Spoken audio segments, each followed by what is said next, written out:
As a kid, I was always a fan for some reason or another of the video game adaptations or tie-ins of movies. While I know licensed games are for the most part considered to be majority bad, for me I loved watching the movies and then renting the games afterwards as a kid. Growing up, I thought it'd be fun to examine some of these counterparts a little bit more and see how the game holds up to the film itself. I figured I'd start this series off with one of my personal childhood favorites, Monsters, Inc. and its counterpart Monsters, Inc. Screen Team for the PlayStation 1. As a kid, I sunk many hours into Screen Team, even though I never got very far. I still have fond memories of playing it as a kid. As for the movie, I watched the VHS a bunch of times as a kid, and I've even seen it multiple times as an adult as well. I guess I should probably give a spoiler warning for both the movie and the game. Quite good. Attack warning. Attack warning. Is it for real? Attack warning is for bloody real. Is it?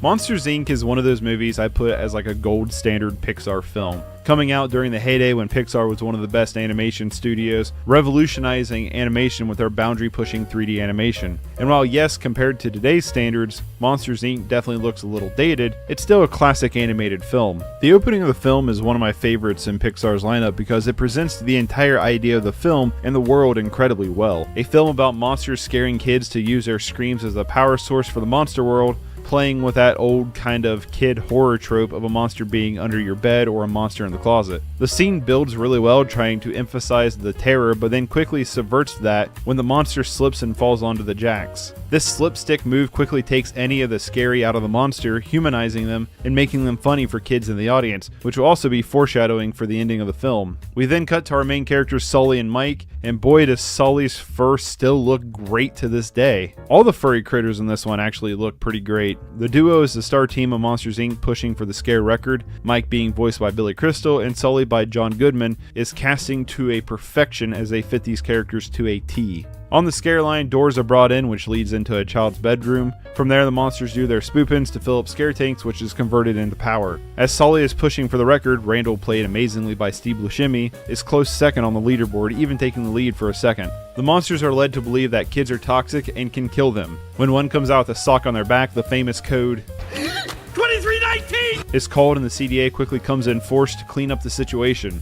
One night when Mike is going to take Cecilia out on a date, Sully goes back to help Mike with his paperwork so he can go on the date. However, when Sully goes back to the line, he notices a lone door. Upon opening the door, he doesn't notice anything until he realizes a child has gotten into the factory. When Sully brings the child to Harryhausen's, where Mike is on his date with Cecilia, she runs amok, leading to an all-out city panic. They escape back to Sully's apartment where Mikey goes all Mikey, making the child laugh, which causes a power surge. Really, the way the film hints with foreshadowing is done really well. It's obvious without kind of hitting you in the face. One of my favorite scenes in the film is where they're interviewing these monsters for the newscast. Well, a kid flew right over me and blasted a car with its laser vision. I swear I've seen that guy in the news before. The next day, they head back to Monsters, Inc. with the child disguised as a monster to try and send her back through her door. However, Monsters, Inc. is crawling with CDA agents. Sully and Mike overhear Randall and Fungus talking about how they're the ones who brought the door down and have been working without people knowing. Mike attempts to put Boo back on a random door when Sully reveals that he's named the child Boo because she likes to scare people.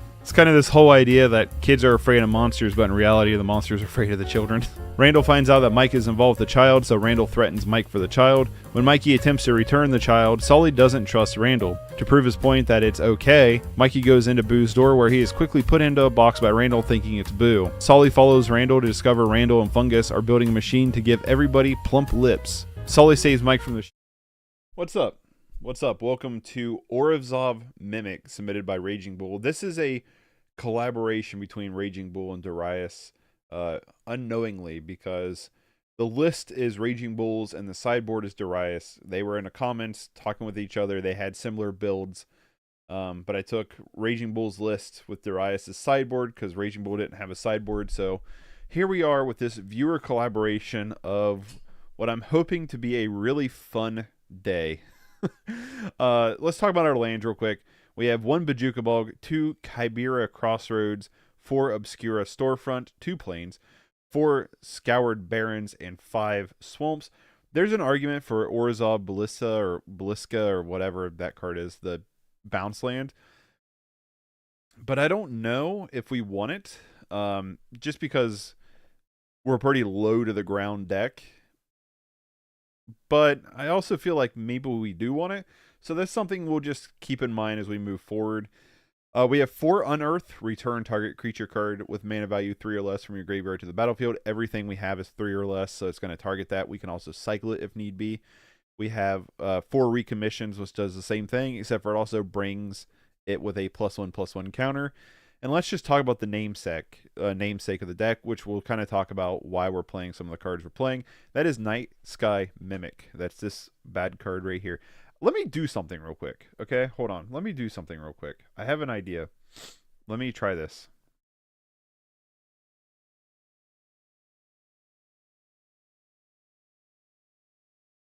All right. I figure we can pull this up while we're talking about the cards. Makes it a little bit bigger to talk about them. What do you guys think? Let me know if this is like a good idea when we're doing the deck tech. I'm not going to do it end game. I already have my screen busy enough in game, so but let's talk about it in the deck tech. Night Sky Mimic. What's up, Raging Bull? Good morning. Good morning. Whenever you cast a spell that's both white and black, Night Sky Mimic has a base power and toughness of 4 floor until end of turn. 4 floor, really? 4/4 until end of turn, and gains flying until end of turn. So we're trying to utilize this, which is why we have Unearth and Recommission. Brings it back pretty simply, but could get big quick.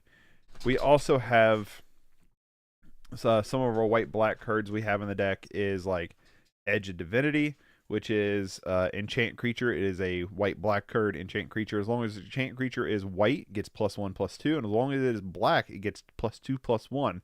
So on Night Sky Mimic, or any of our creatures, they now get +3/+3 for 1. That's pretty good. That's pretty good. We have Nip Gwillian. I don't know how to say that. It's just a 1/1 lifelinker that's black-white. Pretty simple stuff. We also have Imperious Oliarch, which is a 2/1 with Vigilance, but also has Afterlife 1, that when this creature dies, create a 1/1 white-black spirit creature token. So we're in that theme. Breathless Night, which is a really cool card. Flying lifelink, whenever Breathless Night or another creature enters battlefield under your control, if that creature entered from a graveyard or you cast it from a graveyard, put a +1/+1 counter on it. Thus, also repurposing the Unearth and the Recommission in our deck to kind of grow this critter a little bit bigger. We also have some on-theme removal with Unmake and some on-theme disruption with Castigate. Target opponent reveals their hand. You choose a non-land card from it and exile that card. Pretty simple stuff. The rest of the deck, I can just close out of this. The rest of the deck is pretty self-explanatory. We just have some removal and cast down, some draw power, and Sign in Blood. That's the main deck. This deck looks super duper fun. If you want to check out the deck list, there's a link to the Moxfield page in the description down below. You can follow me on Moxfield if you want. All the decks that are submitted by you all are, or any deck that I play, is going to be up on Moxfield, so you can go check that out. If you want, it'd be a link in the description. And then we also have in the sideboard, what's this? Prismatic Strands and Dust to Dust. I finally got some. I finally got the Prismatic Strands and Dust to Dust. So hopefully opening up the borders a little bit more. I also grabbed a few other Pauper staples to open up some other decks as well. So very excited about that. We also have 2 Chainer's Edicts, 3 Suffocating Fumes, and 3 Fairy Macabres to round out our deck and be our deck. So one thing that I've noticed that I feel like we might be a little bit in trouble is like a Familiars matchup, but maybe not. We'll just see. And the reason why that's on my mind is I just played against Familiars yesterday, so it's a little bit on my mind. But we, I have got a few staples in, so we can have a few more decks come in. Come up the bat here potentially soon. So let's jump into some Orzhov Mimic though. I've been really excited about this deck for a little while. That's a little bit of a spoiler for upcoming potential deck. Also, I noticed like the past couple days I've been like trying to play with people. I've been like, why isn't anybody joining my queue? Well, it's because I've had buddies only set. So buddies only is turned off, so we can just jump into games now, hopefully a lot quicker. I almost want Arms of a Deer over Fumes in the sideboard. Yeah, Arms feels like it's been a little bit better than Suffocating Fumes here recently, but I don't know. Oh, I have the wrong deck picked. Oh, shoot.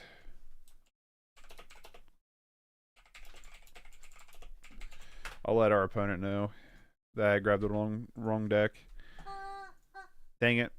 I picked Orzhov Artifacts. I needed Orzhov Mimic.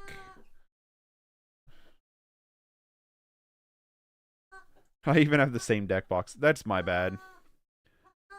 I feel bad about it doing that to our opponent.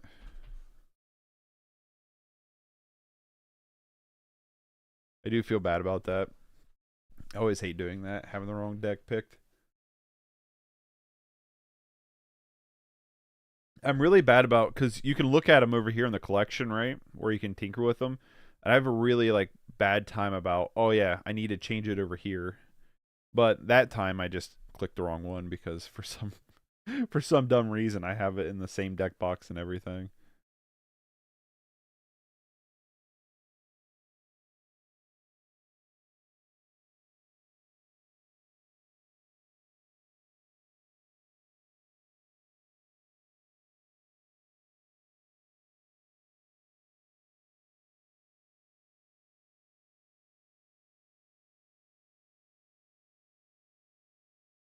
Oh, I'm replying to my friend here.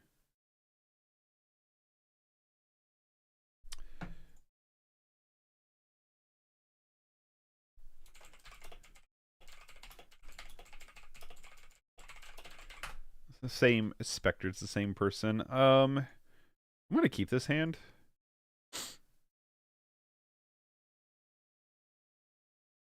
Lead on Kybera.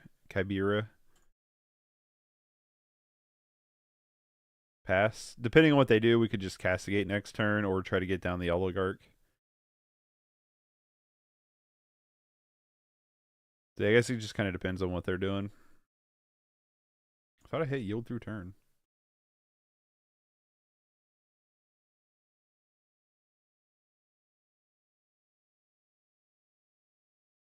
Okay, I'm assuming there's some kind of... I don't know. That doesn't really open up the gates. I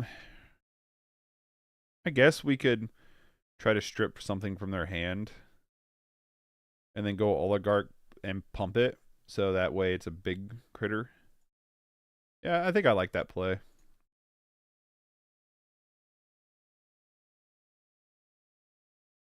Okay, what is this thing? Battlefield, you lose 2 life unless you control another pirate. Lightning bolt, village rights, cleansing wildfire. There's a lot going on here. I think I'm going to take cleansing wildfire away from them.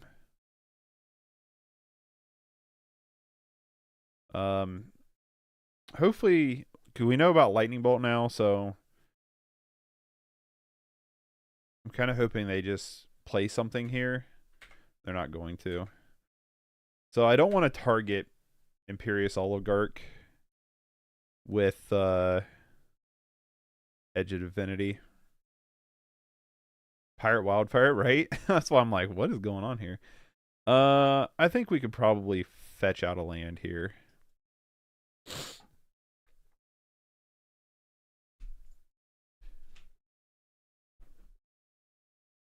Just get another swamp, I guess.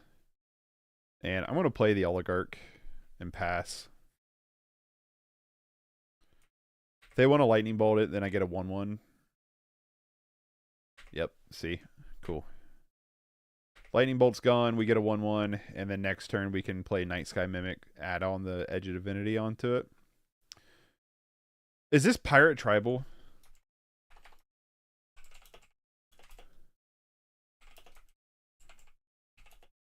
I'm asking him. I'm like, is this like a Pirate Tribal deck? Because that is pretty cool.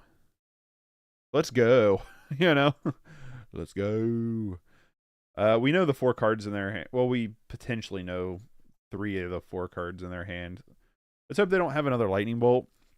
Although Recommission's really good. They said it is. I told it's a Pirate Tribal. I told them that's awesome.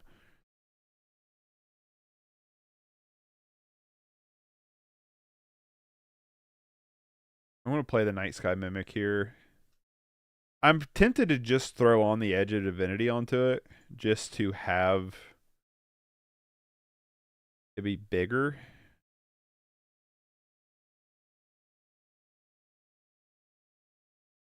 To protect it from Lightning Bolt. You know? But another part of me wants to hold on to it because it'll get much. It'll be an 8/8. Otherwise, I think I'm going to play it safer. I think I want to play it a little bit safer here.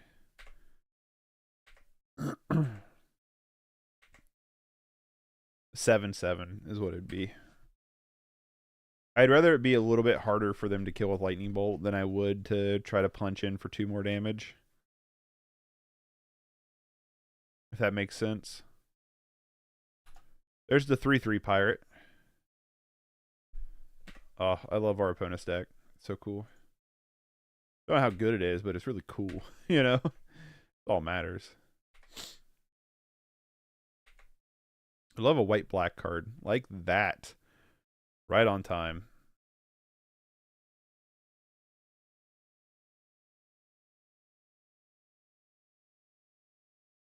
Night Sky Mimic getting huge really quick.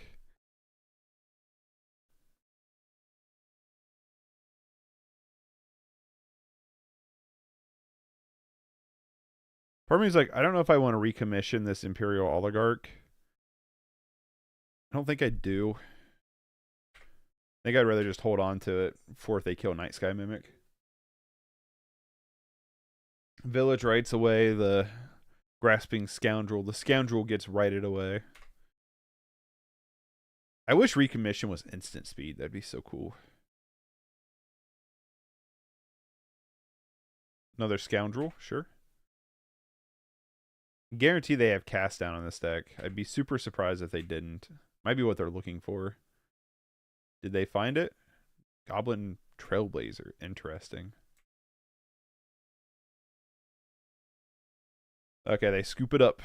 They've had enough of the excuse me, they've had enough. That's what I'm trying to get at. This could be a matchup for Suffocating Fumes. We did see a couple 1 toughness creatures. We have cast down. Maybe just 2 Suffocating Fumes. I'm assuming they have a good little chunk of removal spells. We have Unmake. We have cast down. I don't think we need Castigate that much in this matchup. So I think we could swap out 2 Castigates for 2 Suffocating Fumes. I love how Strands works so well with this deck too, right? Prismatic Strands, prune all damage. So I guess there's an argument for that, wouldn't there? To keep from like Lightning Bolt and stuff from happening. I think I'm just going to go Suffocating Fumes for now. I don't want to get into like over sideboarding. I would like to keep this, but I think we're going to mulligan it. If I had a second, this one's keepable. Keep this, bottom the second Unearth. I was like, if I had a second like mana source at first hand, I think I would have done. Would have kept it, is what I'm trying to say.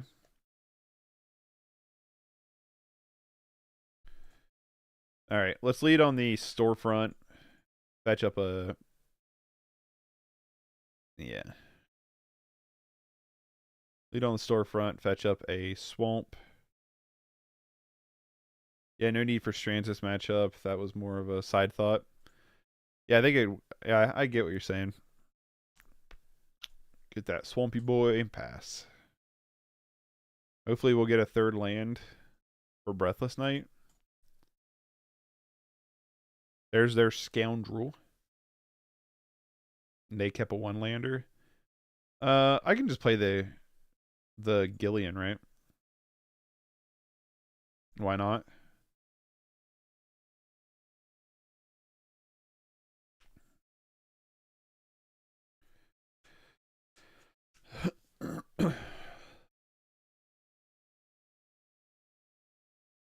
Well, good lightning bolt fodder, right?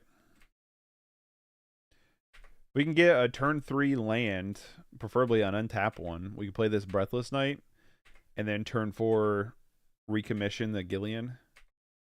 And then all of our dudes will get a little bit bigger. Nope. That's super disappointing. I guess we could just...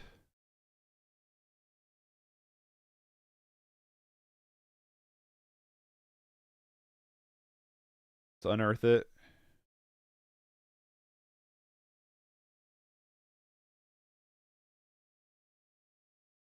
They have a second lightning bolt for it.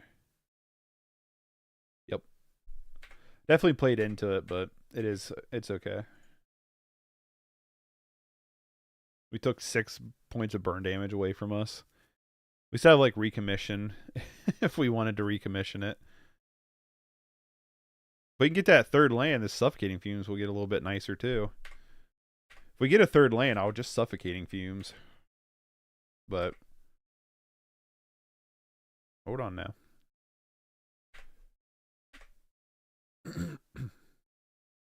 We got to our third land. Just gonna suffocating fumes here.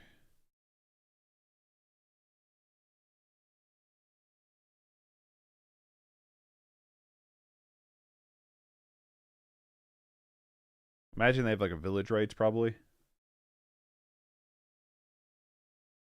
Oh, I was so right on that one. That's okay.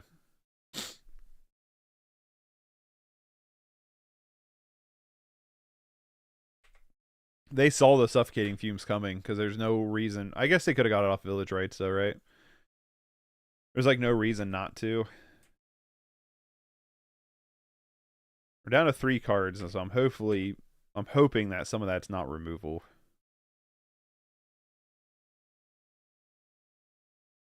Another lightning bolt, probably, maybe. Nope, wildfire. Cool, cool. Because we'll get to recommission next turn. That will make our dudes a little bit bigger. What's up, White Lotus? Hope you had a great birthday. I did. Well, this is match 1, game 2. We won game 1.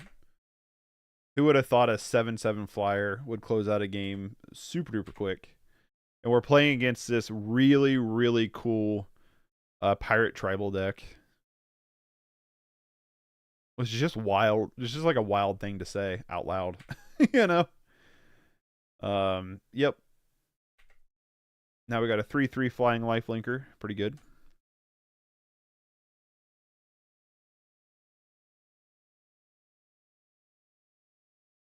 We have this other recommission. Next turn we just play the other Breathless Knight, probably. They definitely probably have Fiery Cannonade. I would hope, being a pirate deck, they would, you know? Running Edge of Divinity? Sure am. They have their own unmake? That's our card. That was super rude, because now we can't even recommission it. How wooed. Well, let's just dump our hand.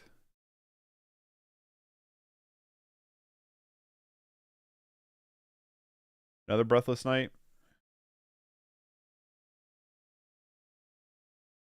Actually, I don't know how much I like dumping our hand here. Yeah, I think I'm just going to hold on to this Nip Gillian.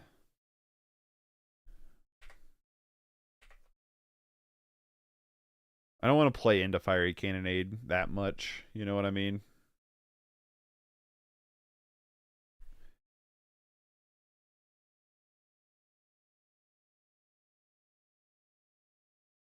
I like this deck a lot so far. It's really cool. Give us the edge. I want to get rid of the Gillian. They might have a way to deal with this Breathless Knight, but it is what it is. They find their third lightning bolt, maybe. No, another wildfire. Cool.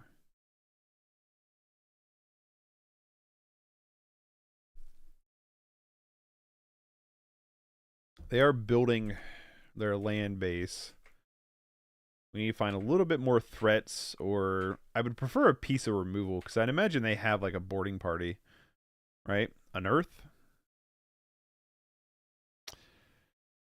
I want to unearth or recommission. Recommission just makes my things a little bit bigger, right?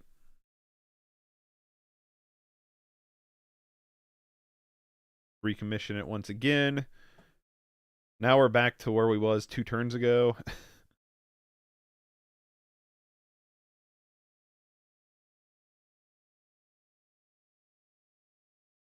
Still don't want to play straight into Fiery Cannonade here. I think I still want to hold up this other nip. This other hag. All right. What we got going, opponent? They have to have boarding party. I'd be super duper surprised if they don't. March of the Drowned. Return 2 pirates. Sure. They might just start dumping cards here. I definitely don't want to ditch Unearth. I definitely want to keep Unearth up.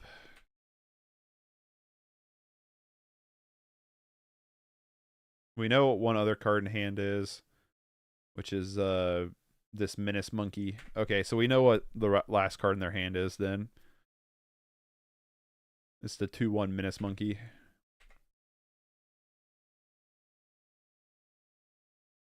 Suffocating Fumes off the top would be kind of probably tilting for our opponent, honestly.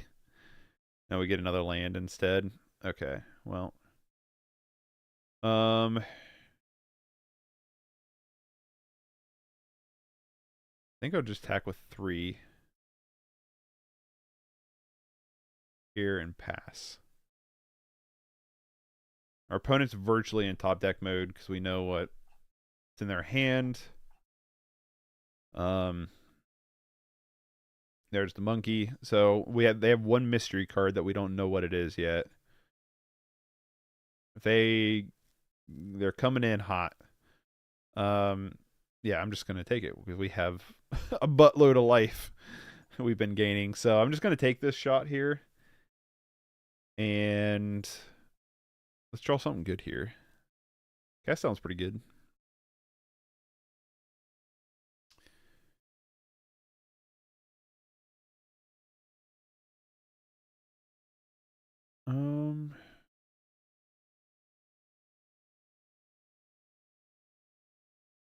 Do I want to attack with a nip?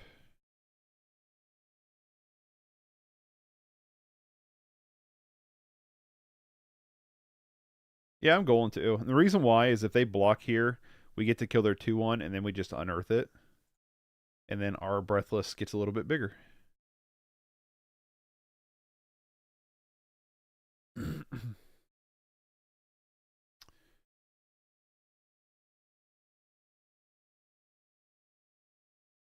If we go to game 3, which I don't know if we will, but if we do, then I definitely want to maybe trim down on a little bit of our graveyard spells. The March of the Drowned. Okay, so they're basically empty-handed here. Sure.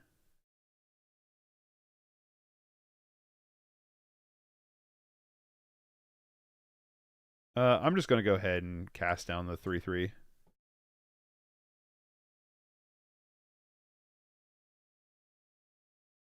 Because we top deck Suffocating Fumes, we just clean their board off, which would be really good for us. We get a Storefront. It's not that exciting.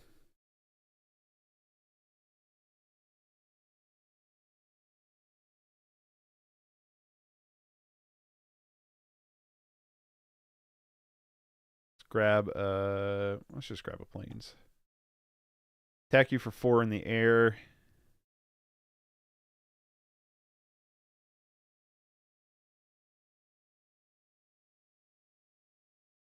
Where's all of our creature threat cards? We've drawn land and unearth cards. We've had like 4 creature cards. We've just recommissioned and unearthed a million times. What our opponent top deck here? Bajuka Bog. Yeah, sure. It's not that big of a deal.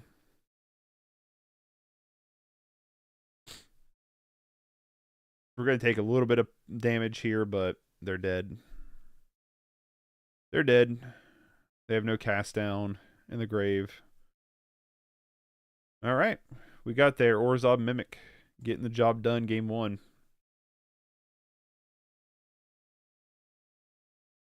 That was a really cool, like, Rakdos pirate deck, though.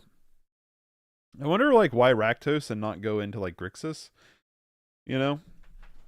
I'm sure there's some, like, probably pretty good blue pirate cards, but the game was cash money. Yeah. Oh, sorry. Big stretching. Yep. That was pretty good. I liked it. I like it a lot. I like the recommissions and the unearths. I like the cards we're playing. It's pretty fun. Legendary Myth, who we're up against in game 2 with this hot spicy brew. I kind of wish we had another creature in our deck, but we have like a lot of stuff. I'm gonna keep this. Keep this. We'll lead on the scoured barons here. Oh. Oh. Huh. Huh. Not what I was expecting. Like a mono blue mill. All right. So the question is like, we probably just get the Night Sky Mimic out, right? That's a good target for cast down. Yeah, play you. Gain some life. Unearth the Night Sky Mimic. And pass. Would love to draw an untap land so we can edge a divinity and cast down, but preordaining here. They bottom both cards. Flashback Dream Twist. Their Jace's Phantasm is online. We do have cast down though, so there is that. Like I said, would love an untap land here though. Get that untap land. Mill can actually be beneficial a little bit. All right, well let's just cast down this Jace's Phantasm. Attack you for 2. I see this is a net positive. Mill our cards when we recover them. The problem is we ran out of recovery cards. That's the problem. We do have Castigate for next turn, which I'll probably just Castigate next turn instead of Edge of Divinity. I would like to like try to take a little bit of their ammo out. Although they're not playing anything, which makes me like not want to do it. Can we not draw all these Sign in Bloods? We don't have the land for it. I'm going to lead on Castigate. I want to know what's going on in their hand here.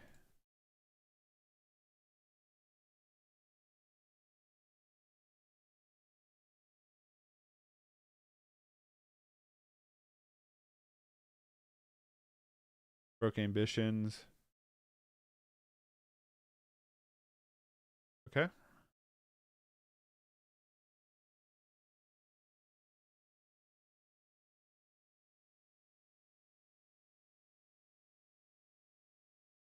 Wait, what?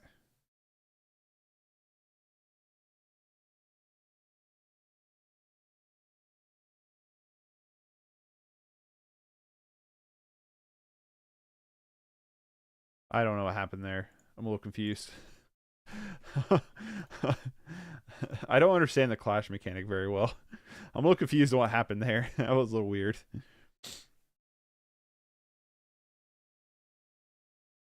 Oh, you're gross. It's super annoying.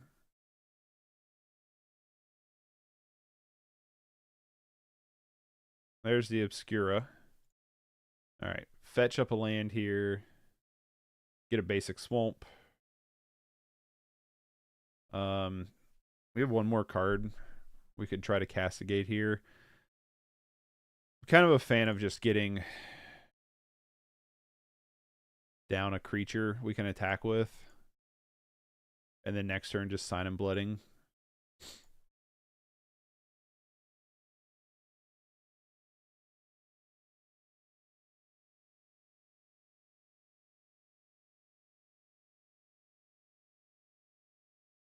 Fuck out of here, dude. This winter rest bullshit. Get out here, dude. Yeah. Just gonna sign in blood here.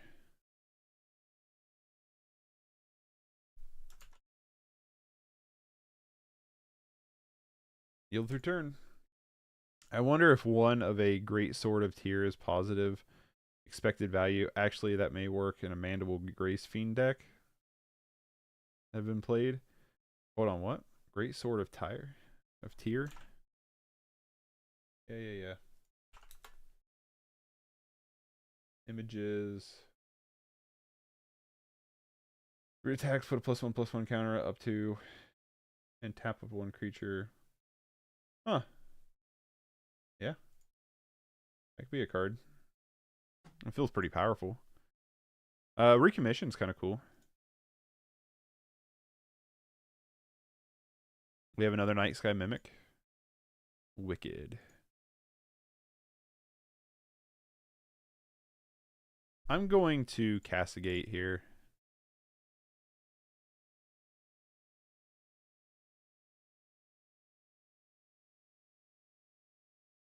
Yield through turn. Our opponent's in top deck mode. So hopefully no more of this winter rest nonsense here. All right, they just leave. Coward. Yeah, Lotus, I completely agree. I've been obsessed with Great Sword for a week now, and it's not slowing down. So should that be included? So Raging Bull, I'm throwing this out there. I'm playing the Esper Artifacts tomorrow. I just want to throw that out there because we haven't really played it since we made some changes to it. So if you're thinking about that Great Sword card, let me know like where we can put it in at. Great Sword of the Year. It's a cheap card to get. It's only like 3 cents. So if you got a spot for it, let me know and we'll get it put in. Because it does look like it'd be a good spot. But yeah, I'm planning on playing the Esper Artifacts next week. Honestly, like I like this Orzhov Mimic deck so far, but I actually feel like the 2 strongest decks we've had submitted so far in terms of like this, like you could definitely probably take this to like an FNM or something, is the Esper Artifacts and the Hijack deck. The Hijack deck I'm still playing with. I want to try a just full-on aggro version of it where you just constantly steal their creatures and punch face. Like, just strip out all the removal and everything. Just be super aggressive with creatures that have sack effects, and that's it. So, definitely going to have to try that out. Yep, I think it's totally worth it. I just don't know what to cut. Well, we got time, I guess, while we're waiting for a match to start. Esper Artifacts. Yeah, that's a good question. That is a good question. Where do we bring it in at? Because what's the card cost on it? Here, I'll just do this.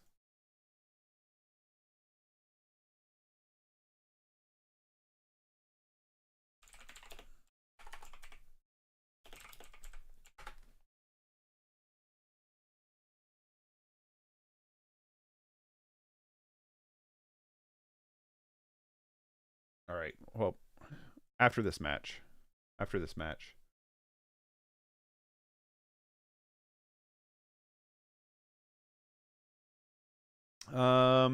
Yeah. This feels like a pretty good hand. I'm going to keep will lead on Scoured Barrens here. Slagwood Bridges doesn't really narrow down what our opponent's got going on here. But, yep. Let's just Scoured Barrens here and pass.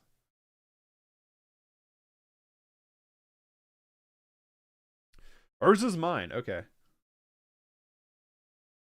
So we have the Mine Wildfire, the Tron Wildfire. What? I wasn't expecting that caller. So I actually think it's actually worth doing this. I think it's worth playing Scared Barons here, or maybe thinning out our deck a little bit. I think we thin out our deck a little bit, and then turn 3 we can try Night Sky Mimic Edge of Divinity to try to like booster away from like a burn removal spell. We can play the Nip Gideon now, just have a creature on board.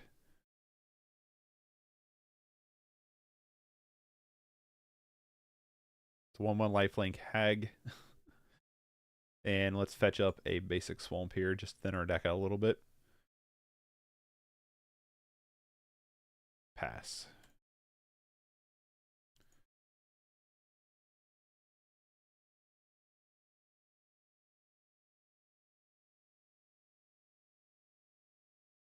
There's the tower. So how close are they to Cleansing Wildfire? Sure. It is worth noting they might have some kind of countery spell with like tapping land. Are they like a 5-color deck? Okay, no, they're just going all out. Are they just like a 5-color deck? Like, what is going on with our opponent's deck? They're going to have 100% Tron next turn, which is super terrifying.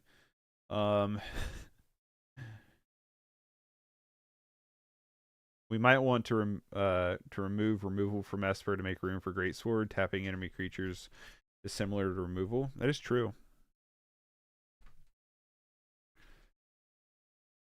Part of me wants to hold up Cast Down. You know what? I'm just doing it.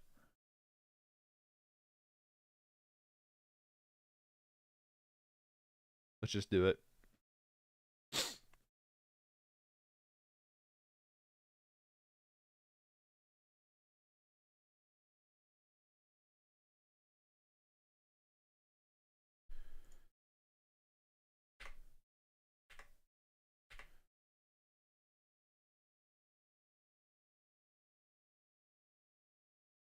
Because depending on what our opponent does, we can Breathless Knight or we can just Cast Down.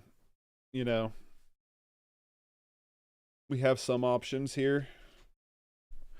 Well, they just had the power play it naturally anyway. Muldrifter. Okay, this might just be the burn Tron, where they just play a ton of mana and then just shoot you in the face in one turn. Might be what our opponent's got going on here. Energy Refractor.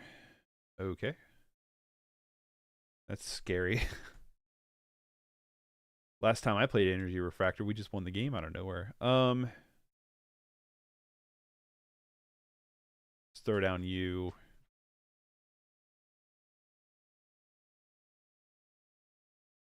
Breathless Knight.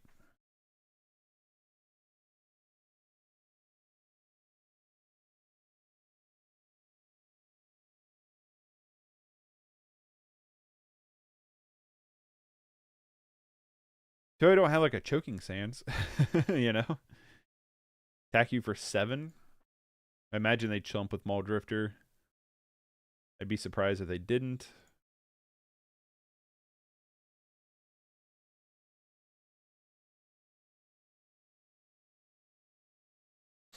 Ephemerate. Gross. Ephemerate's such a disgusting card.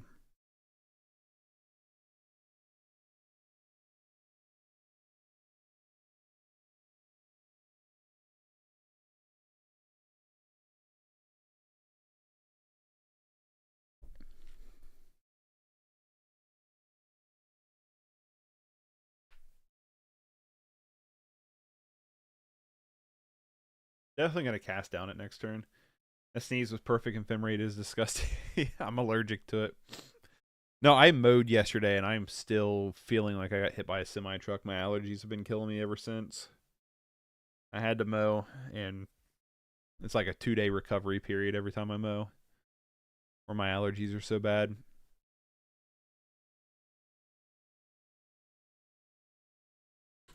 I don't know why I'm doing anything. Why I haven't just yielded. It's not like I can do it. Let me yield. Another Mole Drifter. Super annoying.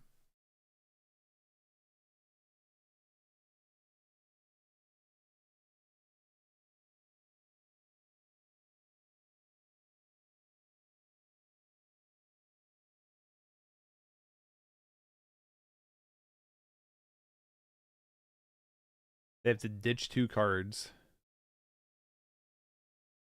Oh, we get another land. Oh, let's try thinning a little bit.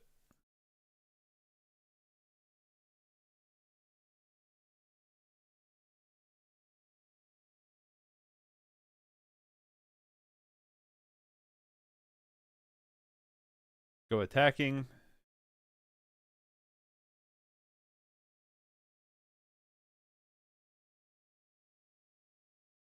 Oh my god, and they have fucking Tangle on top of that. I hate our opponent's deck. Moist Moose, thanks for the subscription. What's up? How's your day going? Our opponent's on the let's play the most hated stuff. Like, do you have land destruction in here too? They're just playing the hate deck.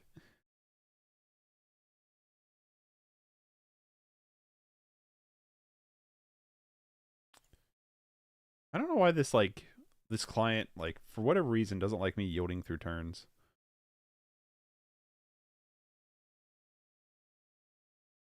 Crack the map. Gonna get all the Tron lands. Oh wait, what's that? Oh, okay. It's the Surveil land. Have you played this deck in TP room in the last week? I played against a Mimic deck that seems quite similar. I don't recall recommissions and Unearth though.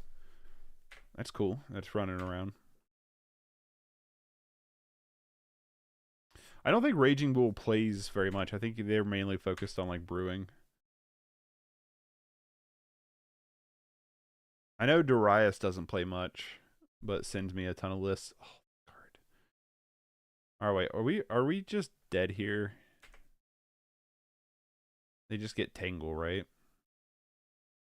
No, they get Ephemerate, which gets them Tangle. All right, I'm just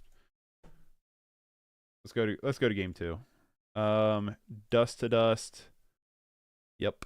Very Macabre. Yep. And let's see. I don't play. I basically brew and submit. I watch a lot of content. Yeah, I kind of felt like Bull and Darius were kind of in the same page on that. I like Castigate here, honestly. I might put mtgo on my Chromebook sometime soon out of curiosity. I definitely recommend it. If you don't want to buy cards, you can just do the card hoarder loan program. I don't think I want Unmake here. I think Cast Down's fine. I think Sign of Blood's fine. Castigate's fine. A lot of our deck's fine. I don't think I want the Nip here. I like Nip, but I just don't think we want that here. Actually, you know what? I don't think we want very many recommissions. Let's take out 2 recommissions, bring back 1 Nip, and run it like that. I need to get a tissue. I'll be right back.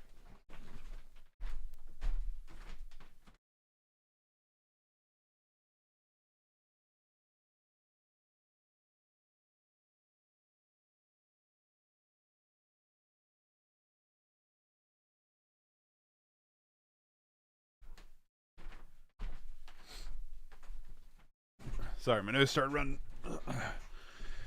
I would like to go first, and I think we can keep this. A lot of hate cards, but I think we can keep it. Lead on the Scoured Barons first. If we get a second Black Source, we'll be rocking and rolling, though. Bless you. It's the rebound effect, right? And that's it in exile, not graveyard. Pre-rebound makes that OP. True.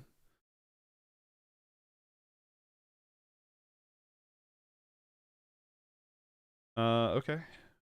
Well, do we want to lead on Castigate here? Or do we want to turn 3 Dust to Dust them? I think we'd rather turn 3 Dust to Dust them.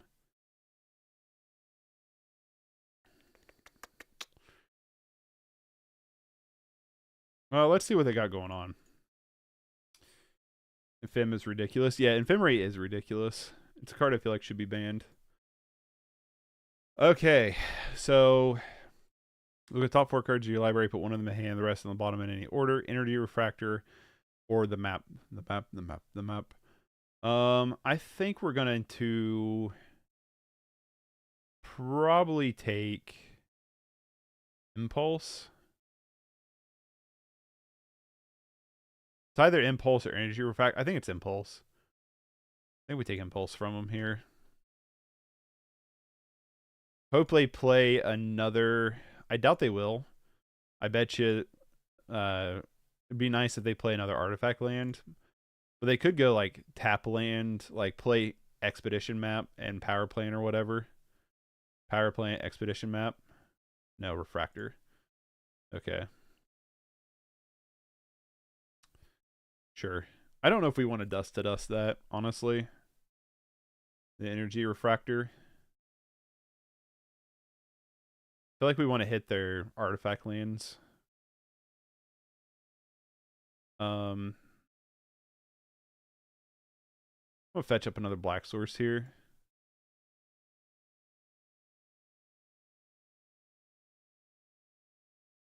And just pass.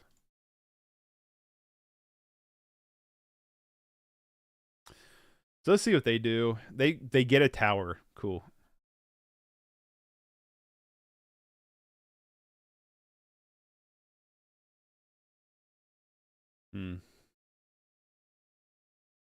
Edge of Divinity. I think we just dust the dust away. Super annoying they got a tower. I think we just dusted us away the Silver Bridge and the Energy Refractor.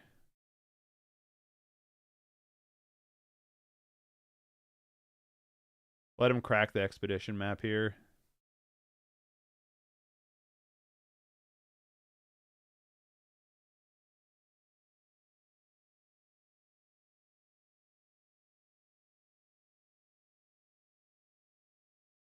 I don't mind flicker effects, but 1 mana plus rebound is ridiculous. It has been ban-worthy for some time now. I honestly think Ephemerate wouldn't be that big of a deal if it didn't have rebound. I think rebound's the problem. I don't mind a 1-drop flicker effect. It's the rebound. It's like, it's the same issue I have with Ragavan, where it's like they have just like one extra ability to it that's like, why did you put this here? Or for me, the extra ability on Ragavan is you either get the treasure, or B, you get the card off top. You don't get both, but you get both, and that's what the problem is. I don't mind the dash ability on it. Another Edge of Divinity is not very good. All right, let's just sign in blood here.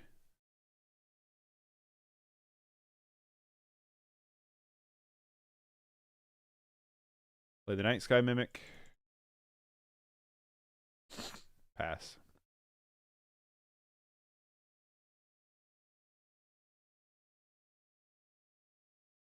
Let's see what our opponent does here.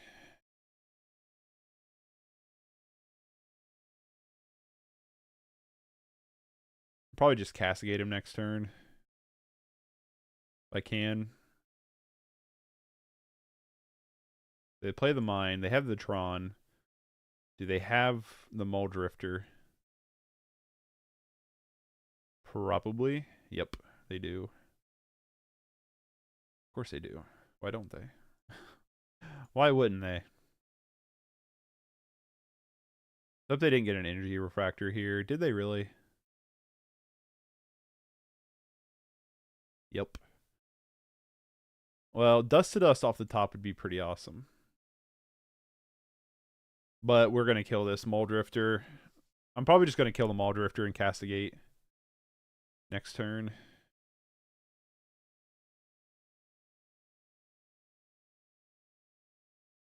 Alright, let's just castigate here.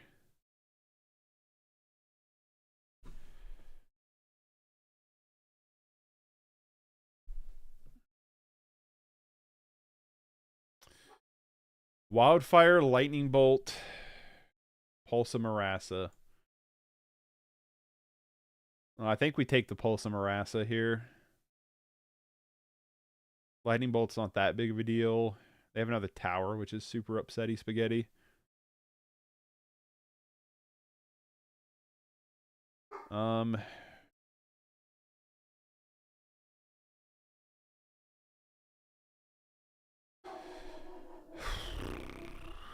We could just play Edge of Divinity. My dog's going nuts. We could just play Edge of Divinity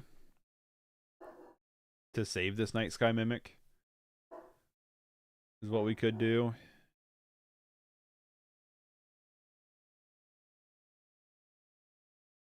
I'd hate for them to flick that Mole Drifter, though. They don't have it right now. They'll probably draw it, but fuck. Fuck it. Let's make it to, no. I'd rather save the other one for this other Night Sky Mimic. Let's just start punching and hope that that's enough to be annoying. Okay. They're going to let the Mole Drifter go.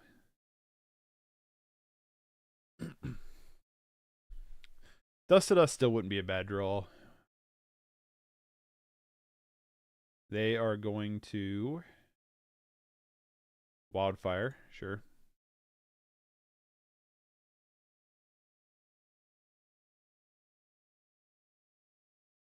Grab their Swamp. I like the big Pegasus flicker, but I even think its flicker cost could be 1 white. Not right now, of course, but an Ephemerate post-ban environment. Yeah. I would like to see Ephemerate gone. Personally.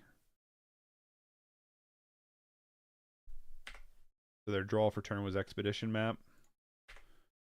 Okay. It is worth noting that they do have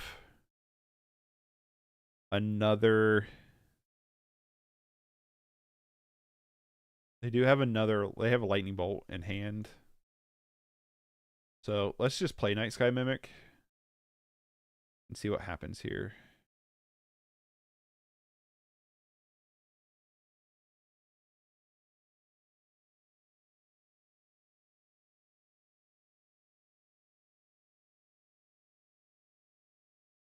We have a 7/7. Maybe we just hold back the 7/7. We have Unearth. We could bring it back with. Yeah, I think I'm just going to hold on to this. If they want to Lightning Bolt this, then we can Unearth it back, which I'm fine with, which is what they're going to know they're going to surveil. I'd rather hold up the cast down for like a Mole Drifter they try to Ephemerate. Deadly Flicker. We do have Fairy Macabre, so if they Arcane Elementalist or whatever, we can deal with that.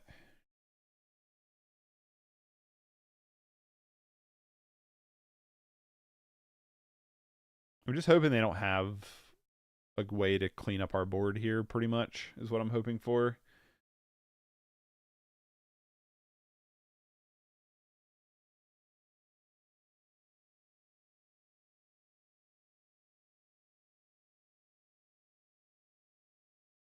Did they play that other tower? They didn't play a land this turn.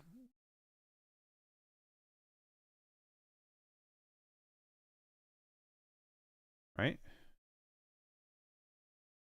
Yeah, they've not played a land this turn. Lightning Bolt, sure. The Lightning Bolt's gone. Ooh.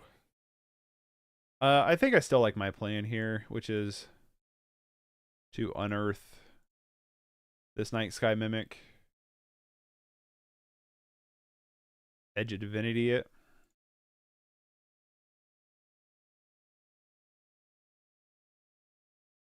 So I'm pretty positive what 3 of their 4 cards in hand are. Attack you for 7. Hope you don't have a stupid Tangle. They do not. Right? Nope. All right.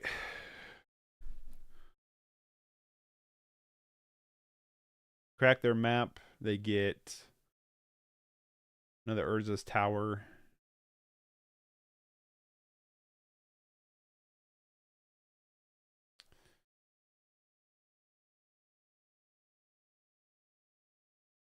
They go digging.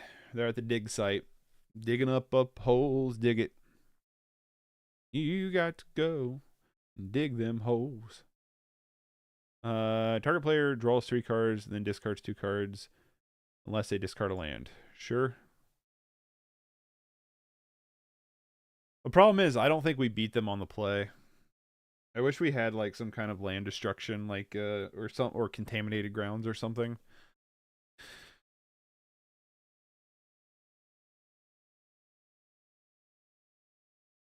Shia LaBeouf was spitting bars in that whole song. Damn right he was. The movie slaps. I'm tired of I'm tired of digging these holes. Well, that's too damn bad. I'm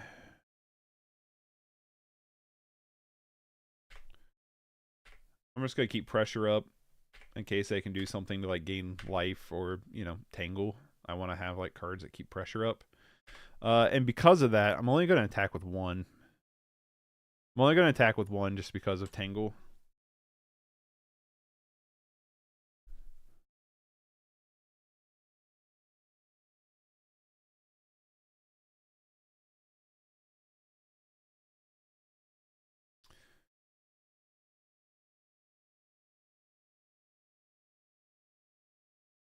What you got, opponent?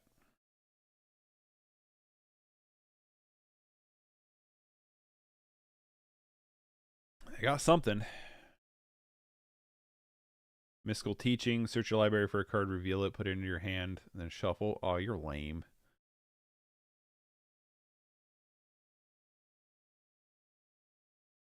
I'm gonna go get Tangle here. Well, see, that's why I didn't. Didn't attack with both.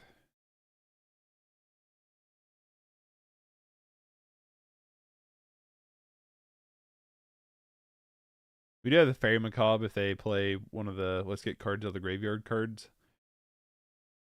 So there is that. I'd like to have another Dust to Dust just to be annoying to get rid of that energy refractor. We still currently have lethal on board, even if they get rid of this Imperious Oligarch. They have 5 cards in hand. I'm pretty confident they still have a tower in hand. I'm pretty confident in that.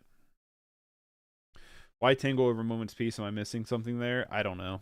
I don't know why they're playing Tangle over Moment's Peace. Could just because the card's cheaper, maybe. Moment's Peace is kind of expensive. Could just be also because Tangle taps him down for a turn where Moment's Peace doesn't.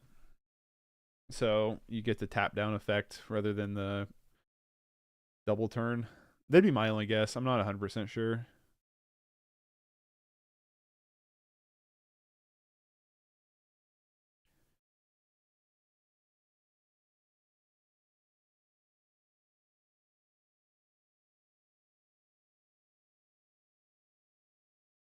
Impulse, sure.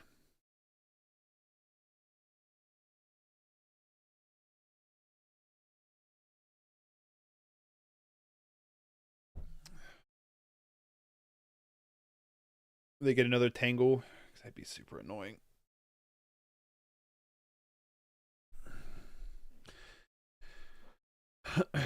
There's the Mole Drifter.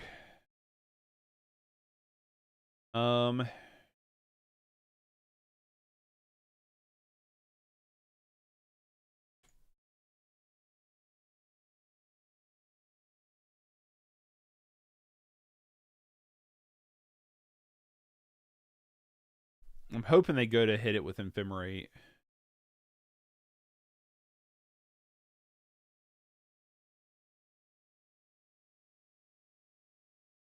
Nope.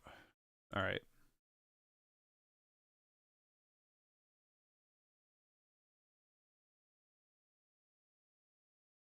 Dust to Dust.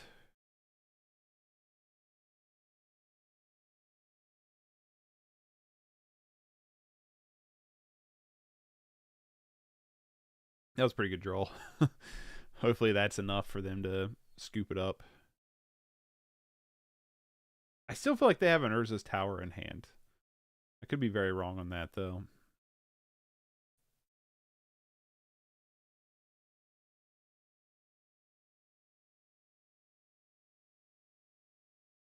Can I not snag that out of the graveyard?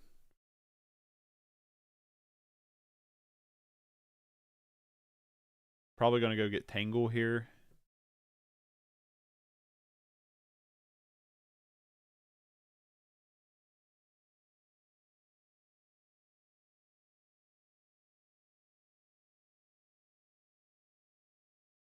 Probably, they could go get another energy refractor, I guess, right?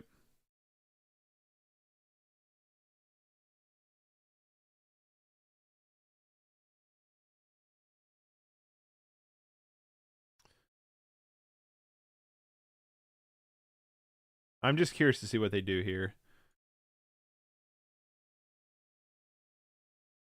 If they don't get Tangle, they're dead. Hopefully they're not watching me. But if they don't get Tangle, then we just cast down the Mole Drifter. Or they have no color mana and kill them. But if they get Tangle, they can fire Tangle off now. They got another Impulse?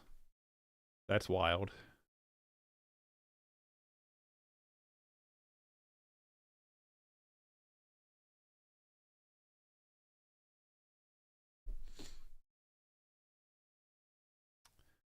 They're going to fire off that Impulse. Sure. Too bad that doesn't reveal what they picked.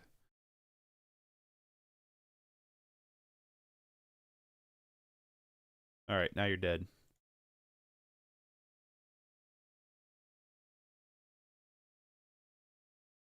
Alright. Get fucked. Let's see here. I think we're fine with what we got. I think we're fine with what we got going on here.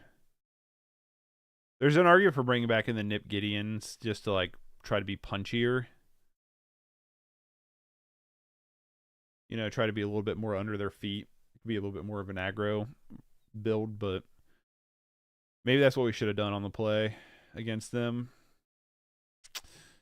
This is not a super duper hand. Like, we have a lot of good cards, but, like, you know, we don't have... We have basically 3 cards that's doing nothing for a while, and we don't have another land, so I think we mulligan this. Oh. Well, this is how she goes.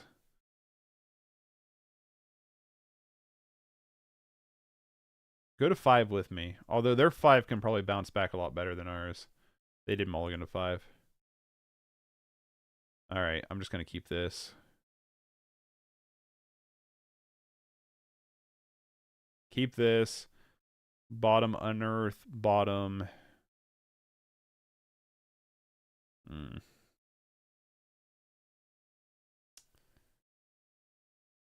Maybe Sign in Blood. I know that seems weird to do, but Dust to Dust is probably too important for us to have. And we might have a hard time getting to the double black.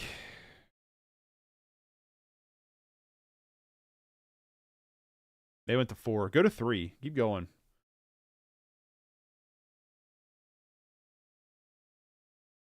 They go to 3. We'll just go on the aggro clock with Night Sky Mimic and stuff. They went to 4. Wait, did they go to 3? No, they just went to 4. That's how I feel during Gold Fishing. I need Dust to Dust. No, not like that. Right? Recommission is okay, I suppose. Much prefer... I think it's not that. They're just going to have their turn 3 Tron anyway. Wildfire just to dig out of it. That's super annoying.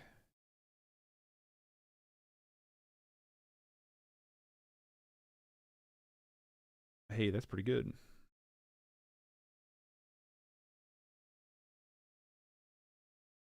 Alright, yield through turn.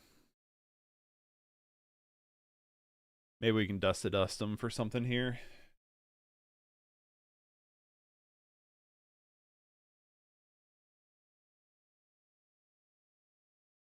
They just, like, dug themselves out of it anyway. That's so annoying. Alright, we're gonna Dust to Dust. Here.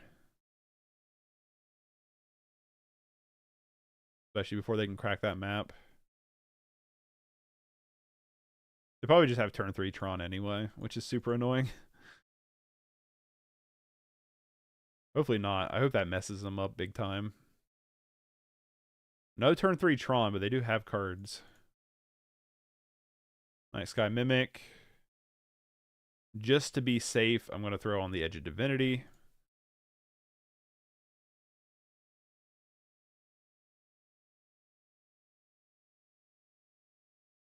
Is playing as many 2 multicolor Orzhov spells to plan. That is exactly the plan, Pascal. I don't know why that was so hard for me to talk through, but here we are. I have no reason to play this other edge. Probably just have Tangle here anyway. I'm just gonna play it. Whatever. They have Tangle, they have Tangle. I want to close this game out. No Tangle. Boom. Big hit. Got a boost to Ghosty Boy? Yeah, pretty much. I didn't realize it's a shapeshifter. That's cool. Boo, expedition map. Boo you.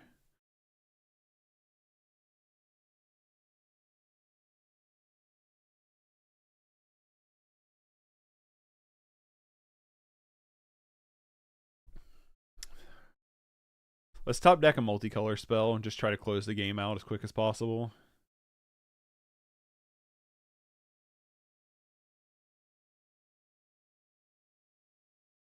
Untap Black Source would also be nice, because then we could just sign in blood.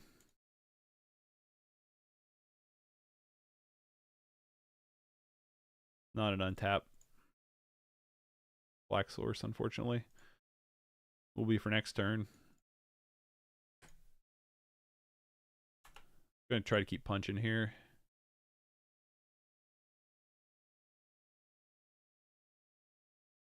Hope that Dust to Dust really screwed him up, is what I'm hoping for. There goes the expedition map. What land you getting? An island. Rutrow.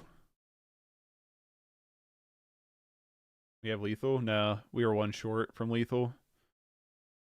Well, 2 short from lethal. Oh, yeah, okay. No, yeah, you're right. We just sign and blood them. I forget sometimes that's a thing you can do. Yep. So if they don't have Weathering the Storm, but yeah, I forgot that's a thing you can do sometimes. They don't have anything here. They might just scoop, though.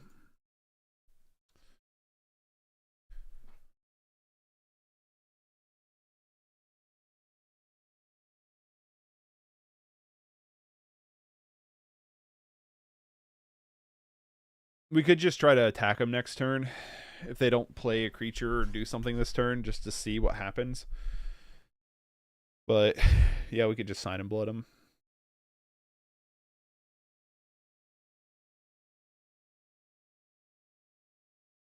I would have probably have missed that line. Want some cards? Here. Sign and blood. You can have 2 cards, but I'll take your life.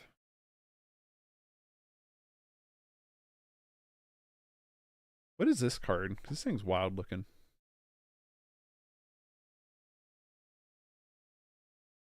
Eon Chronicler? What is that?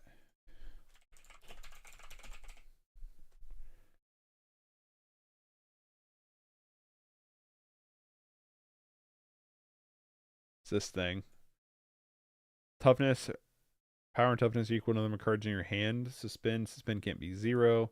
Whenever a time counter is removed from Undercrawler Crawler, it's removed from the game. Draw a card. Huh.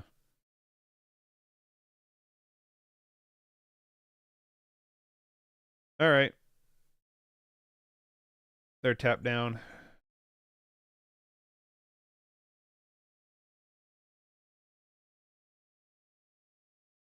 Cool. We got the sign in blood win. That's awesome. Real quick.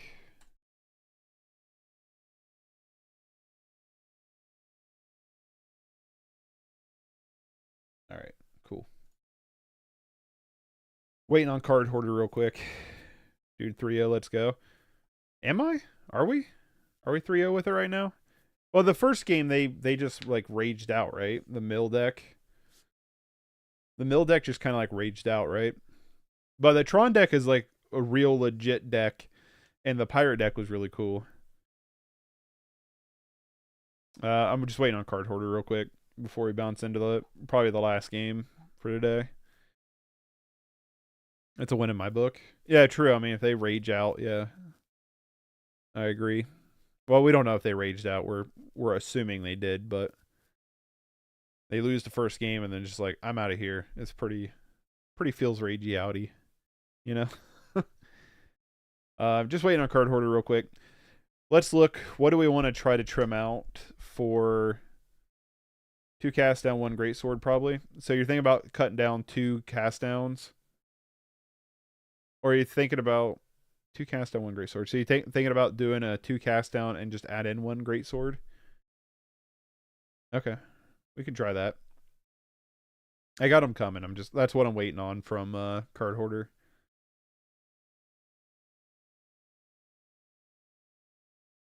Once they come over, we'll do a swappy poo.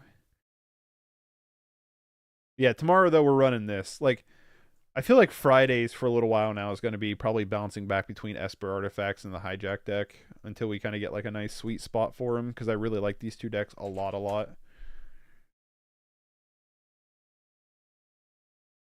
right. I don't know why it always does that. Confirm.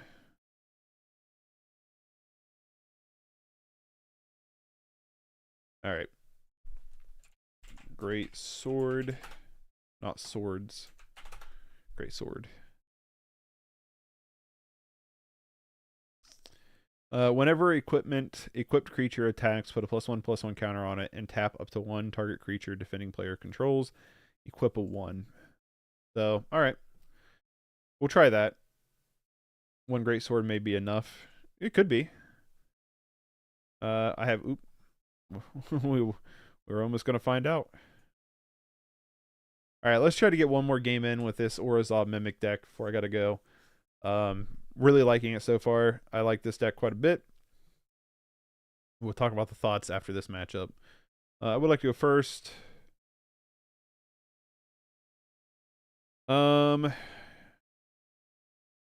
This hand's... you know, this hand's a little weird. I think I'm going to keep it and try it. I'd love to see 4 in the deck, but we'd have to trim crucial pieces, maybe even drop 1 scalar, maybe 2 great swords. Oh yeah, that's what we'll test out. We'll test out some cards, seeing like what we want to trim and stuff. I think I want to get a plains here and pass. I wanted to look up more of this. Oh, we playing against a blue deck. Is this our mill friend again? I hope this isn't fairies. I'm so tired of playing fairies. I think I've played fairies. I don't know. I feel like I've been playing against fairies a ton recently. I'm just tired of playing against it. Yes, it is. Ain't it? Oh, it's consider. Okay. Finds a deck that wins, immediately changes deck. That's why I like Knights over. That's why I like it over Knight's Whisper. True. That's also a good reason to play Sign and Blood over Knight's Whisper. What do you mean by finds a deck that wins, immediately changes deck? What do you mean by that? Pascal?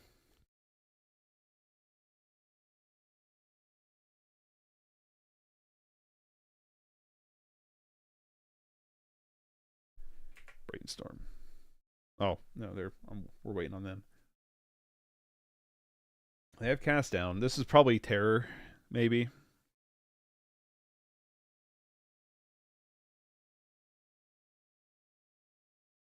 Evolving Wilds. Don't ever see them anymore. Not since we got these ones. The good ones.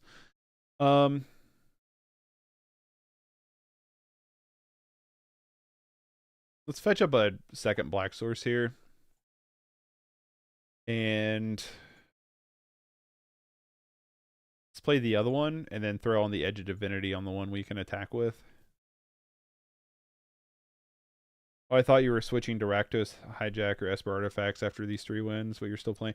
Yeah, no, I don't want to change out decks midstream unless we're doing something weird, you know? Unless it's like a special thing we're doing. Like, if I'm playing, like, all right, we're taking a look at this list, like, I just want to play this list through the stream.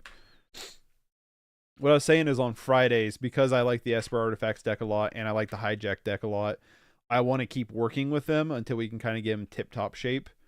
So I'm probably going to bounce between them on Fridays, maybe. Maybe that's what I'll do, is bounce between them on Fridays, trying to tighten them up a little bit, get that core nice and taut. Get a little 6-pack on it, you know what I mean? This is why I'm so excited for Esper Lifelink Artifacts. It's such a simple concept that could potentially take on the meta when sharpened. That would be cool. That'd be really cool. That's what I'm hoping for. Ponza is a Rage Quit deck. Yeah, true. I want to build Ponza, but at the same time, I don't want to play Ponza in TPQs. It's like, I'd only want to play Ponza in, like, tournament, like, leagues is what I'd rather play it in.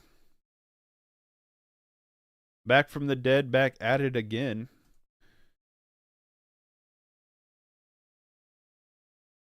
Yeah, because the Esper Artifact deck can just win out of nowhere, which is really fun. But also the Hijack deck, I just feel like has potential. And maybe it's just because I like the Hijack mechanic so much that I want it to have potential. But I feel like there could be something there. So I want to keep tinkering with them. They've become like personal favorites of mine. So I want to keep at it.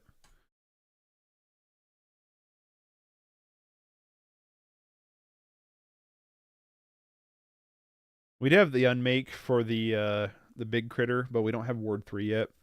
Hijack is like creature Ponza, kinda. Kinda is. Made that one mono black what is this? One mono black player rage quit. When it enters the battlefield, mill 3 cards. You may put a non-creature, non-land card from among the cards milled this way into your hand. If you don't, give it a +1/+1 counter. Sure. I love the Hijack deck, but it does feel like a setup for a small benefit. It is a big setup for a very small benefit. You're 100% right on that one. You are super right on that one. Is this Gurdaddy now? I take it. We're going to unmake this Gurdaddy here. Them having a 1/4 though is kind of annoying. I'm actually probably just going to cycle this Unearth so we can draw a card here. Our little dorks aren't worth getting back right now.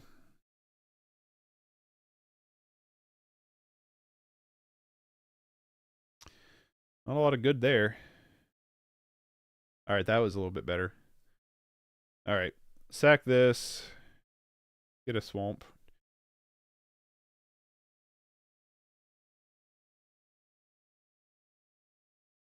Exile Gurdaddy. Throw Edge of Divinity on... I think I'd rather have the strength across the board here. Right? Because that'd be a 4 and make it a 4/4. Yeah.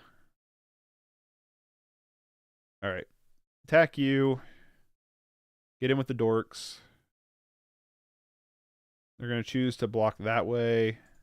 We're up to 42. We're up to 42. It is worth noting that none of our guys are big enough to take on another Gurmag or Terror, so it might have been worth putting it on the other Nip here to spread, to make one dude like super strong. They have an Unexpected Fangs, which is super annoying. Alright, let's top deck a removal spell. We have a lot of them. Nope. Flying Evasiveness, though, is not bad. We attack, they just gain 2 life. Or they kill, gain... I'm just trying to debate whether if it's still worth it or not. I don't think so. I think we just yield here. Just pass it back. I'm trying to find green creature that's either 1 or 2 mana that gets a +1/+1 counter when a token comes into play. I can't remember the name though. Is it gold, please? This one? This is the one where you sacrifice a token and it gets +2/+2. But in the Glimmer Baron? Cloakwood, yeah, Cloakwood. Yeah, it's Cloakwood. It's right next to it. Yeah, it's Cloakwood.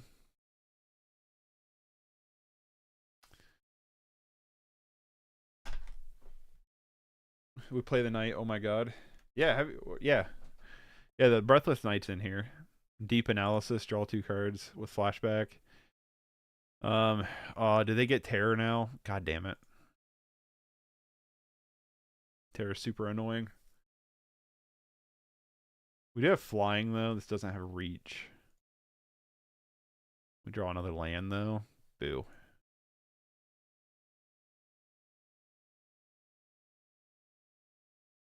Keep attacking in the air.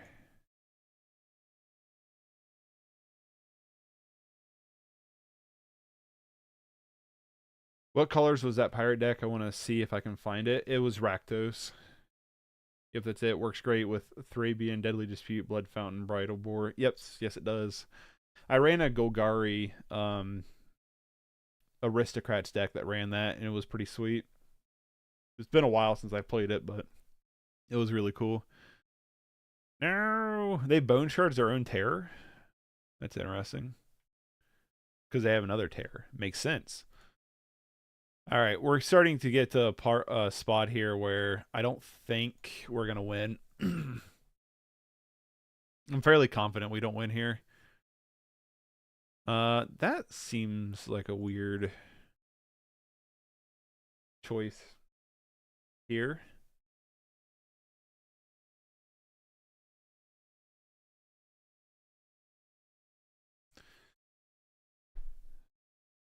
Could also work with Synth and Kodatha. Yes, it could. The sequel's back.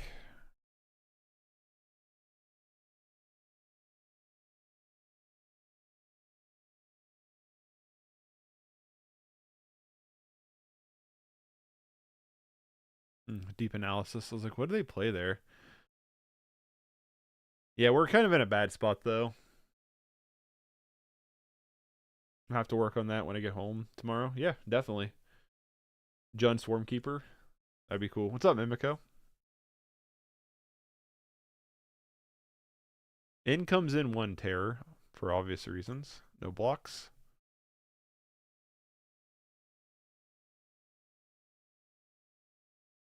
What's his ward? It's 2. Okay.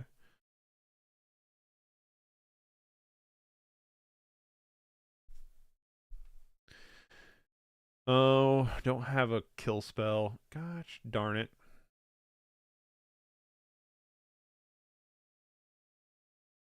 Is it initial cost to cast a spell or discard a card? Oh, okay. Well, let's castigate you because we have nothing else to do.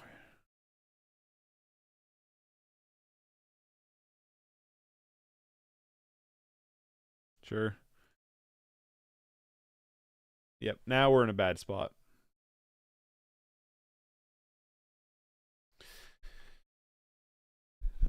Definitely piddled out into a bad spot here. Man, we were like over 50.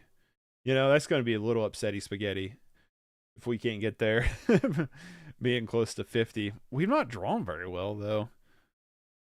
You know, like if you look at our cards we still got like recommissions we could draw. We still got unearths. We still got mimics. We still have a bunch of stuff to draw. I have my first Pauper event tomorrow, and I've heard there is a super salty green infect player, so now I'm extra hyped. What you gonna play? And good luck tomorrow too. If I don't talk to you tomorrow, good luck. What you gonna play?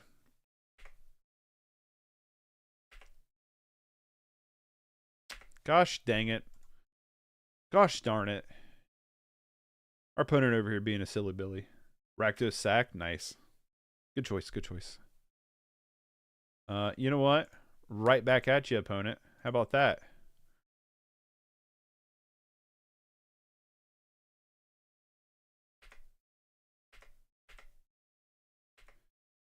Play mono removal, make your day against him, right?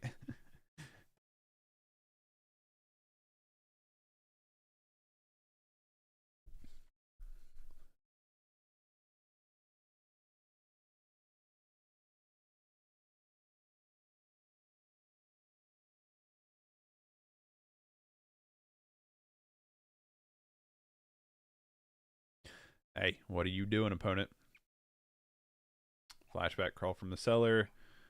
Another Tolarian terror. Mono removal and Guardian of the Guild Pack.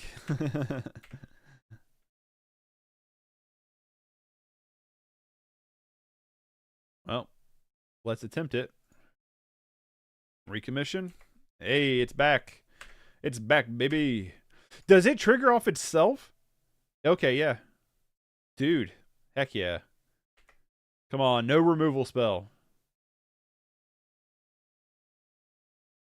You got to run out of gas eventually. I know you're playing a blue deck, so you never run out of gas, but you got to eventually.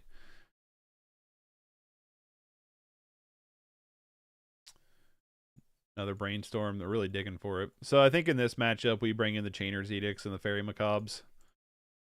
Run it like that. Did you find another cast down, you son of a gun? No, Thought Scour. They're really trying for it. And I meant Brindle Snot, not Brindle Boar. I know what you meant. It's the boar. It's a boar card. Yeah, trigger off itself. I know, that's pretty awesome. I didn't realize that. I didn't realize that before. So weird how we spent almost 50 life and we're in a bad spot, huh? This blue black deck's kind of broken. Yeah, they got to a spot they got to stabilize, and now we're having a hard time getting past that stabilization. That's for sure. Today's deck is smooth. It has been pretty smooth. It's been running pretty great. Like this deck is pretty solid, like overall. It's just this blue black deck, we didn't close it out quick enough, and now we're underneath this wall of serpents. No removal. Come on, let's top deck an Edge of Divinity here. Or a Sign in Blood. Something. You might as well attack. This says flying. You might as well just attack. Get your 10 in. Come on. Not a land. Gosh dang it. Spell Pierce and Counterspell. Well, obviously, we're going to take Counterspell there.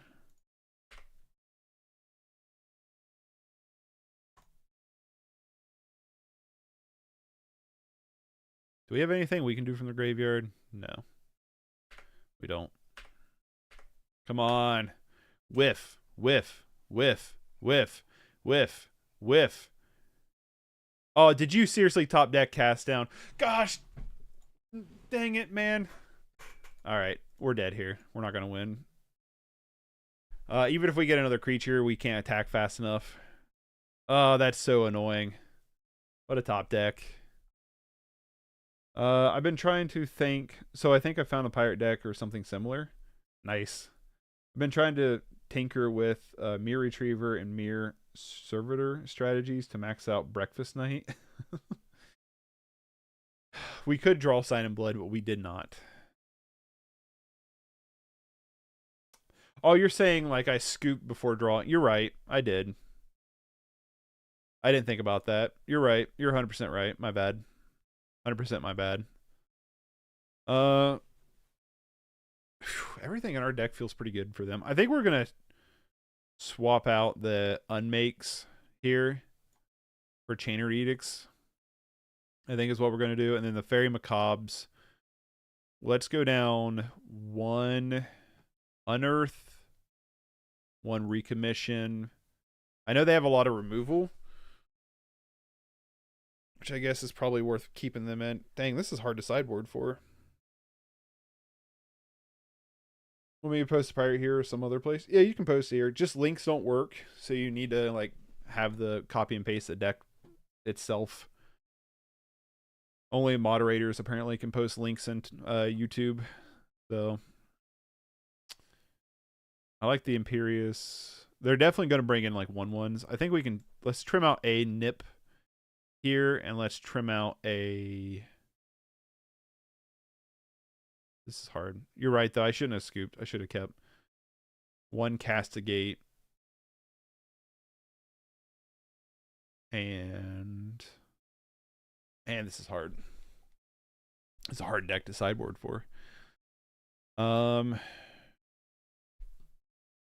Okay. They just decide they don't want to let me sideboard, I guess. Whatever. We need 3 damage and a SIB. I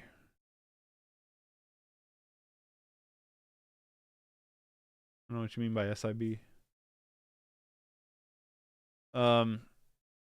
So yeah, let's talk about this deck real quick. I think this deck's awesome. I like this deck a lot. It's really, really fun. It actually feels pretty strong. The Night Sky Mimic can just close out a game super quickly. Nip Gillian and Edge Divinity just creates a 4/4 lifelinker pretty quick, is really cool. The Imperious Oligarch, we actually didn't really even get to play very much, but I like it. Breathless Knight is really cool. And the rest of the deck is pretty solid. I like this deck overall. I don't have much complaints. I don't really have much is sick. What?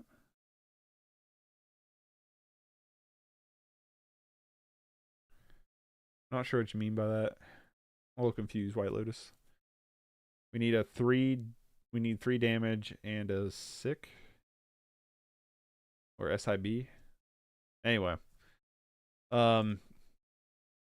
That last match I should have drawn to see if we got Sign in Blood for the win. I should have done that. I didn't think about that. Like, I know we could get it and do it, but like I didn't think. I was just like, well, they got Chainer's Edict, so we're dead. So I just scooped, but I should have held off for a draw. That's my bad. That's bad playing practice. But let's talk about this deck for real though. This deck is sweet. I like this deck a lot. Night Sky Mimic is pretty powerful. I feel like the games we got Night Sky Mimic down with an Edge of Divinity was like kind of just in our house. You know what I mean? Like I feel like we could just close out the game super quick. It was super aggressive. Castigate's a good card. Sign it. Like this is like one of those decks that's just playing nothing but good cards. My only thing is like we have 4 Unearth and 4 Recommissions, which feels like a little much, but being able to cycle the Unearths is pretty good, I feel like, and it helps you get it out there. Man, you got Strands now. We can even try it. Yep, I got Strands. So next week, like I said, I'm working through the list as they were kind of like commented in. So I'm like working through this way. 3 Terrors suck. Yeah, having 3 Terrors on board is pretty rough. I would have liked to finish out that match personally because I would have liked to seen like in the sideboard and stuff what could have happened, but it is what it is. Our opponent didn't want to wait for us to sideboard because this is not an easy deck to sideboard because everything feels pretty humstrung in the deck itself, where, you know, I feel like most of what's in this deck is, I don't know if crucial is the right word, but it's hard to like find spots to like trim out. You know what I mean? Yeah, I like this deck a lot. I think it's really cool. So we win the match technically, because technically they, I mean, if you look at your win-loss record, technically they conceded the match by leaving, but we'll see. Come on, Sign in Blood, right? Oh, SIB, Sign in Blood. That's right. That's what, yeah, no, I get what SIB means. Yep. I get it. I like this deck a lot. My only like thing is like maybe we have too many tap lands. Maybe like, okay. It's like, yes, maybe we have too many tap lands, but at the same time, like we never really had any mana troubles. You know what I mean? Like we were kind of always like where we wanted to be with it. So I don't feel like it's that big of a deal. You know what I mean? Yeah, I like this deck a lot. I think it's really, really cool. I don't have much complaints with it at all. Definitely will be playing again at some point. This is a deck where you take out one of like 3 or something, 4 different cards for sideboard. Yeah, that's what you would have to like just trim out like one ofs when you're bringing stuff in for sure. Try to find what you think is like the least impactful cards, I guess, of that matchup and just trim like 1 or 2 of them. Like Nip is really good, but also like Nip is a card that there's multiple matches where you could just trim down like 1 or 2 of them for sideboard cards for sure. But yeah, I like this deck a lot. I think this deck is sweet. 100% we'll play it again when we get to it. The queue's kind of built up a little bit, so gonna have to dig through the queues a little bit. Hot take: more gates, less mimic, more graveyard stuff, just like the Black White Breathless Knights gate deck. Yeah, but the Knight isn't the centerpiece of this deck is the mimic. The Night Sky mimics the reason for this deck. It's not really Breathless Knight. Breathless Knight is just a really strong card in this deck, but the deck is centered around Mimic. And I definitely think this deck in particular is built for Mimic, because the matches we had Mimic, it felt pretty strong. Like, it felt like we were running pretty hot. So I definitely feel like this is fine as it is. We had a great game one against the tier 1 deck. Yeah, we had a pretty solid run against the Dimir Terror. So like, that's pretty good. Which there is a way to make haste, right? Night Sky Mimic is super good. Yeah, we actually like held our own for a while. We got kind of buried there, but we were making a good fight. So there is that to think about. Yeah, I like this deck a lot. I think sideboard wise, we're fine. Suffocating Fumes could be Arms of Hadir, could be Suffocating Fumes. I don't know.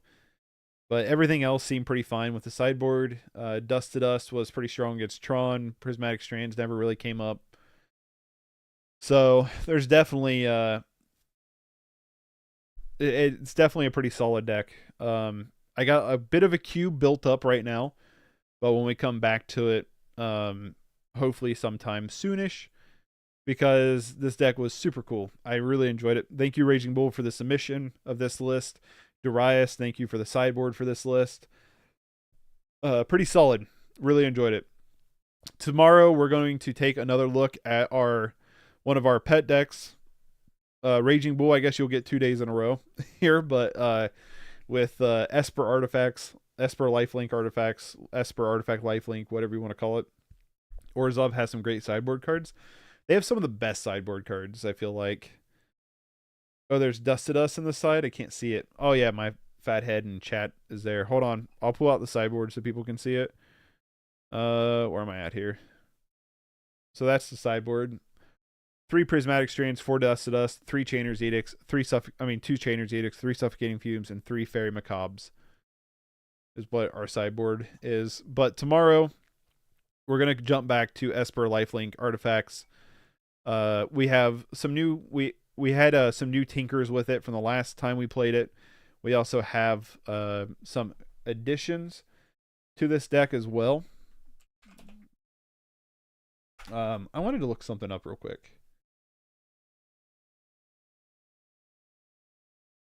I wanted to look at this card real quick. Okay, so it's +1/+0. No, I think we want the shield. I think the shield's better for us in this build. Well, I wanted to see what the other one did. But yeah, we're going to take a look at this tomorrow. This really, really fun wackadoo Esper Artifacts deck that I think is going to be super fun. Yeah, it's a pretty solid sideboard. Darius has sideboard game on lock. Yeah, it's like, what's the best white-black cards you can play in a sideboard? It's like, here you go. So we'll play that. We also have, over here, I just want to go through like some of the decks that I want to get to at some point. Alter Tron, I want to get to at some point, make sure it's kind of up to snuff. We have a Black Ponza deck, Black Garden are both decks I want to get to. I want to play more Black Sack Proliferate. We have this fun Don't Be This Guy deck, pretty much. Dinosaurs. Yeah, so we have a lot over here to venture into. We also have Bant Familiars, Bant Beatdown Familiars, that I think will be really fun. That will be coming next week because that was an older list that was submitted. I just been waiting on cards for it, but now we have it, so we'll be playing this sometime next week. We have a trimmed up dinosaur shell, a Gruul dinosaur shell to try out as well. I have Prozac and paper now. Right on. Yo, Bant Fam Beatdown is gonna rule, right? I think it's going to be sweet. We also have this Dragon Soul Knight that we'll be covering next week because it's one of the first lists Darius gave us, but I've been holding off on it because of Prismatic Strands and the Utopia Sprawls, but we have them now. What else is there? I just want to give you all a little bit of an idea of what's coming up soon. Poison Storm. I finished out Poison Storm, so I'm very excited to check this out. We have a Rats build. I'll be doing this Rats deck next week too, because that was a very early on build. Submission. The Guild Swore Prowlers and a couple other cards I was waiting on. So I have them now. Also Dimir Landfall. Yeah, so there's some of the decks. I also have several that I don't have ported into Moto yet that I have on paper. Not like in paper, but on a paper, like a sheet to pull up. So great stream today / great chat too. Thank you. Yeah, thanks for hanging out, White Lotus. Hopefully next week we'll run through some fun stuff. Like I said, I think Fridays are going to be relegated to Esper and Hijack for right now until we get those decks running pretty hot, or at least the best of our ability. And then we'll start like looking at other decks we could maybe tinker up and stuff. But yeah, so getting through some stuff. I also want to like try to start doing like a league every once in a while too, with like a tier deck that I'm somewhat familiar with. I also like, Torex. I don't know if I want to take Torex to a league, but I would like to play it again at some point. But we got a lot of decks. I got some lists I still got to sift through in the comments to get put together on Moxfield. So we have our queue building. So if you have a deck list you want to submit, feel free to submit it. Their links don't work, so just copy and paste it. So that'd be cool. You can follow me on Moxfield for the deck lists that I'm playing if you want. It's there. You can subscribe to the channel for free. It's a great way to support the channel. Liking and commenting and sharing the videos is another great way to do it. You can share the streams and videos or whatever with, whatever communities you're in that's Pauper or Magic related. I'll run the deck when I get home tomorrow, post a link to the stream, and give the credit to the deck builder. I'll run the deck when I get home tomorrow. What deck are we talking about?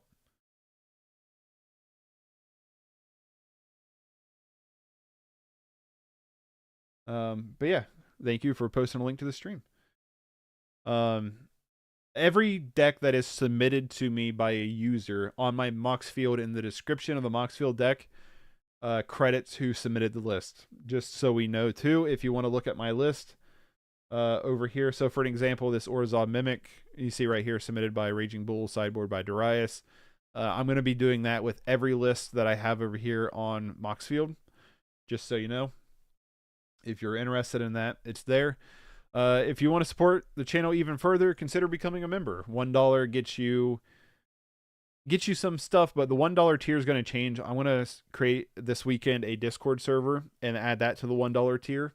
So be on the lookout for that if that sounds interesting to you. And then also there's a $20 tier list. I'll run your deck or a deck of your choice through a league. And $20 super chat also does that as well.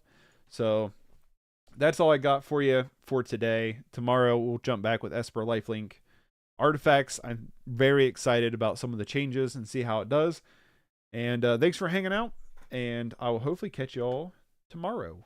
So have a good rest of your day and peace.